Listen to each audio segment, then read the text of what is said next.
Olá, sejam muito bem-vindos no canal Viva com Sabedoria. É sempre um prazer enorme ter o carinho de sua audiência. Esta é a série intitulada A Verdade Presente.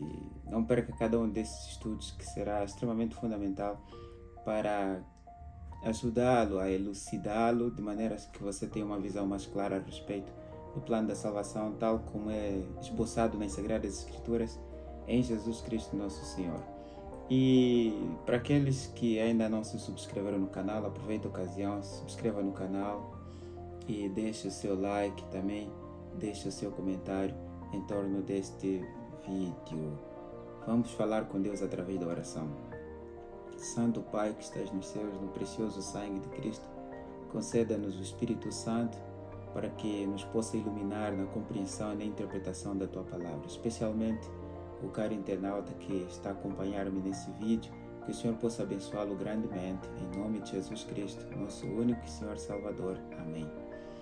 Bem, como eu disse, essa série é intitulada A Verdade Presente. Na introdução desse estudo, nós vamos começar por analisar o 2 de Pedro, capítulo 1, o versículo 12, que diz o seguinte: Não deixarei de exortar-vos sempre acerca dessas coisas, ainda que bem saibais, e que estejais confirmados na verdade presente.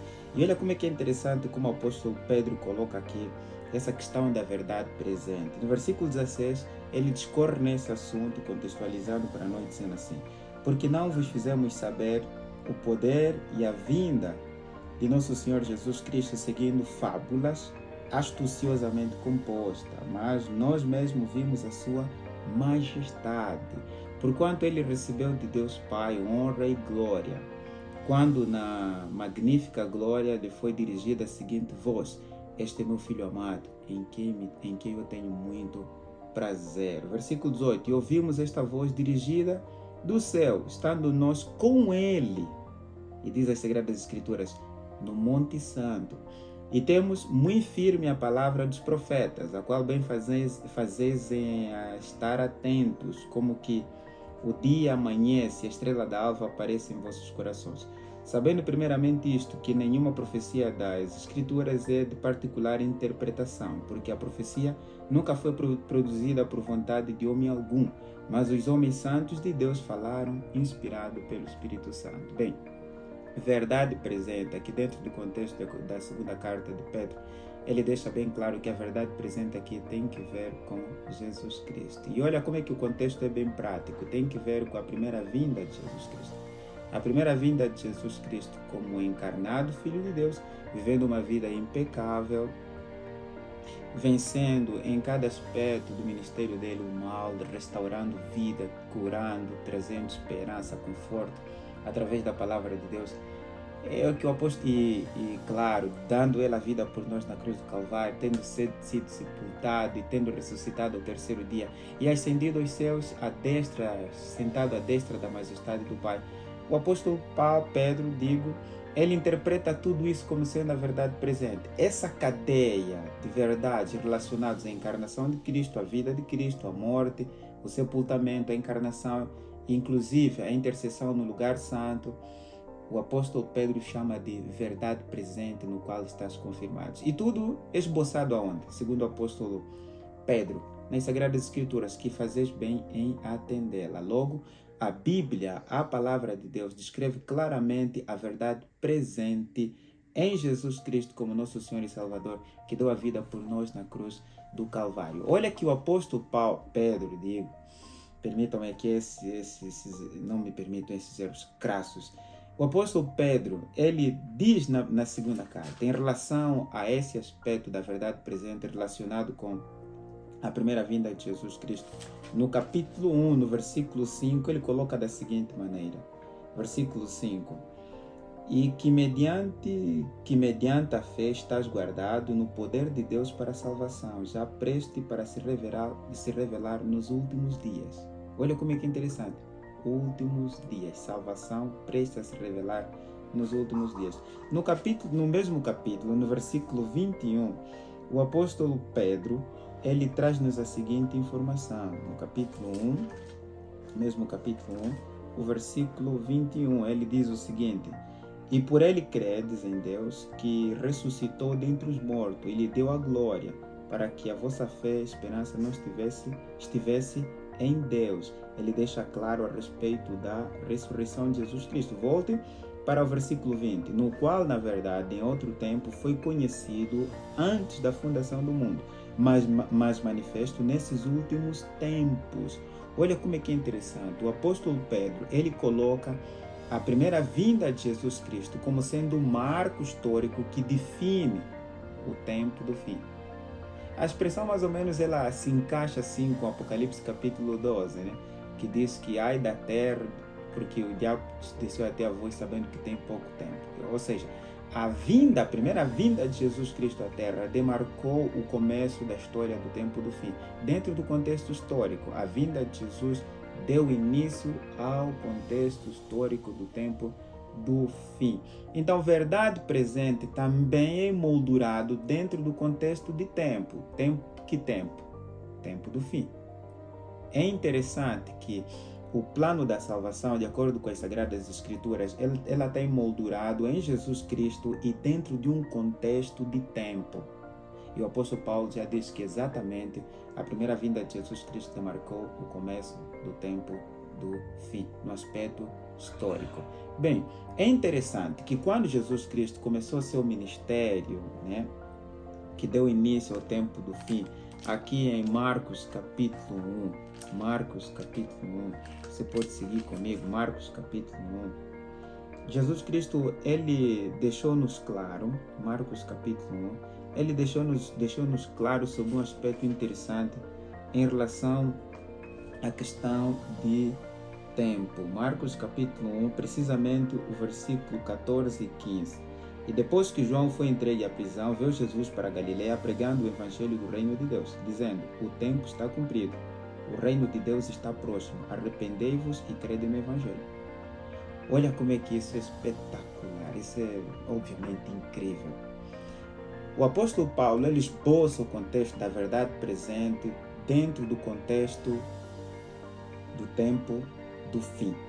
E exatamente isso descreve a perspectiva da encarnação, ministério, morte, sepultamento e ressurreição de Jesus Cristo e sua intercessão, verdade presente. E moldurado dentro do contexto de tempo. E Jesus Cristo, ao começar o tempo do fim, ou seja, com a sua encarnação, ao começar o seu ministério, ele claramente diz que o seu ministério, o começo do seu ministério, está esboçado dentro de um contexto de tempo. Não é interessante?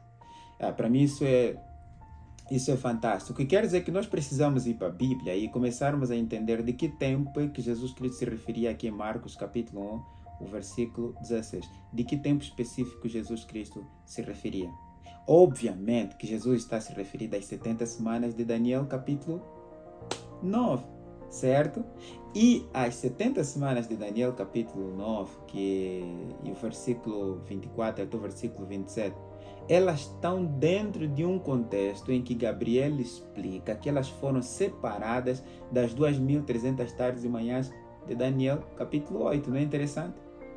Isso é fantástico. Eu não vou discorrer agora, né? Mas eu preciso trazer esses assuntos assim rapidamente nesse vídeo de introdução para que você comece a perceber aqui o cenário que envolve a verdade presente esboçado no ministério, morte, sepultamento, ressurreição de Jesus Cristo como sendo a verdade presente, inclusive a sua intercessão, está dentro de um contexto de tempo. E o tempo aqui não só demarca o começo da história do tempo do fim, mas também o tempo relacionado ao ministério de Jesus, à morte de Jesus, da verdade presente, a crucifixão, o sepultamento, a ressurreição, a gloriosa ressurreição e intercessão, estava dentro de um contexto também de tempo. E que tempo? 70 semanas que foram extraídas das 2.300 tardes e manhãs do livro de Daniel. Então, toda a verdade presente está dentro de um contexto de tempo? Biblicamente, sim. Está dentro de um contexto de tempo. E eu quero finalizar esse vídeo apresentando, para que não seja muito longo, apresentando para vocês, olhe que Jesus Cristo no mesmo livro de Marcos capítulo 13, ele deixou claro aqui essa questão aqui de nós analisarmos a verdade presente de acordo com as Sagradas Escrituras, tal como nos colocou aqui o apóstolo Pedro, que fazes bem atendê-la. E Jesus Cristo, ele deixou-nos claro, em Marcos capítulo 13, rapidamente eu já achei aqui, Marcos capítulo 13 e o versículo 14, ele diz assim: ora, quando vós virdes a abominação da desolação que foi predita pelo profeta Daniel, estando onde não deve estar, quem lê, entenda. Então os que estiverem na Judeia fujam para os montes. Vejam que Jesus Cristo, ele apresentando aqui os sinais do contexto aqui da destruição de Jerusalém, e que está relacionado também com a própria vinda mesmo dele, ele cita o profeta Daniel. Logo, nós temos aqui três coisas interessantes. A primeira é a verdade presente está relacionado com o plano da salvação, como é em Jesus Cristo, desde a sua encarnação até a sua ascensão aos céus e sua intercessão no santuário celestial. Essa é a verdade presente. E ela está emoldurada dentro do contexto das Sagradas Escrituras e, de acordo com o apóstolo Pedro, segundo aspecto, ela demarcou o começo da história do tempo do fim. E a verdade presente, tal como esboçado em Jesus, de acordo com as Sagradas Escrituras, tem uma visão panorâmica no livro de Daniel, que ela está emoldurada dentro de um contexto de tempo. Terceiro aspecto, tempo. Fica dois aspectos, mas tempo. Verdade presente demarca o tempo do fim e ela está dentro de um contexto de tempo. Toda a verdade presente, ela tem esses três aspectos. Bem, isso aqui em relação ao tempo dos apóstolos, né? Como nos apresenta as Sagradas Escrituras. Mas a grande questão é, será que para nós, nesses últimos dias, temos verdades presentes? A verdade presente para o contexto dos apóstolos era Jesus Cristo, o Filho de Deus, crucificado, ressurreto e nosso intercessor e mediador no santuário celestial. Será que nesses últimos dias temos verdade presente? Veja que no tempo dos apóstolos, a verdade presente em Cristo Jesus estava emoldurado na Bíblia, no profeta Daniel, e estava dentro de um contexto de tempo e deu início ao tempo do fim. Será que a verdade presente da nossa época também tem esses três aspectos interessantes? Não perca o próximo vídeo. Espero que Deus o tenha abençoado. E lembre-se que viver com sabedoria é ter Jesus no coração. Ore comigo. Preciosíssimo Deus e Pai, no sangue precioso de Cristo, conceda-nos o Espírito Santo para que nós possamos compreender claramente essas preciosas verdades da Tua Palavra. Em nome de Jesus Cristo, abençoe meu caro amigo, a minha amiga que está assistindo esse vídeo. Amém.